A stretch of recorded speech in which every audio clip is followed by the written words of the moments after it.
What's up, everybody? And today we're going to be looking at Hammerting, a new strategy management sim from the developers at Warp Zone, releasing in early access today. Manage a mining colony in the mountain of Mara as a war wages in the Overworld. You'll need to craft, explore, and fight as you provide resources to assist the war above. Now, the best example that I can give for this game is Oxygen Not Included. They are very similar, except Hammerting adds a good bit more for you to manage. Just as always, you need to keep a good focus on your dwarves. They have their health, moral, and greed. Think of it like oxygen. They need it or they begin to die, which they're being a little prima donnas if you ask me. But you need to make sure that they have the essentials quick, or things can become really bad really quick early on. Housing, money, and morale can fall with a lack of beer.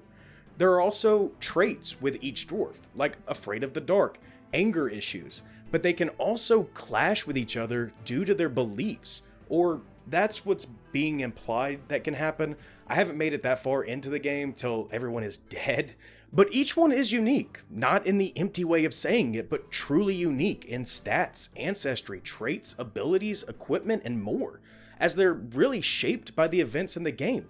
Exploring the mountain, having a dwarf cook all the time will shape them into who they will be. Starting out will be relatively simple. Build a quarry to mine stones, to create pillars, blocks, and sheets. You will unlock new technologies by gathering points from exploring the mountains or completing trade requests from the cities in the overworld. Some requiring only one type of point, but most requiring both. You can unlock farming, cooking, metallurgy, and forging, each with its own unique addition to help your community survive. Sell what you make to the overworld to keep your gold coffers up, or have your dwarfs use it to enhance themselves. You also want to make sure that you have the right equipment for the job that really asks for it. I spent a good 30 minutes wondering why no one was making food to find out they lacked a ladle. And the detail doesn't end there.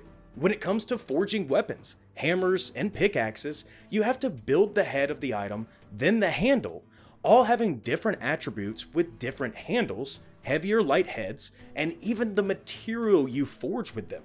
The only downside to this mechanic really is the UI. It's a little weird and it's kind of hard to navigate. Look at it like when you go to level up your dwarves. This little screen right here, actually, you have to select all your skills, and then there's just this little bitty check mark that you really can't see. And I overlooked it very, very easily. And a few other menus that are completely non-friendly to the users. The mountain and the overworld are alive as well. With the overworld in a state of war, you must provide the necessary equipment to help them win. Lose all the settlements and you lose. Or fight back against the horde and win when all the horde settlements are defeated.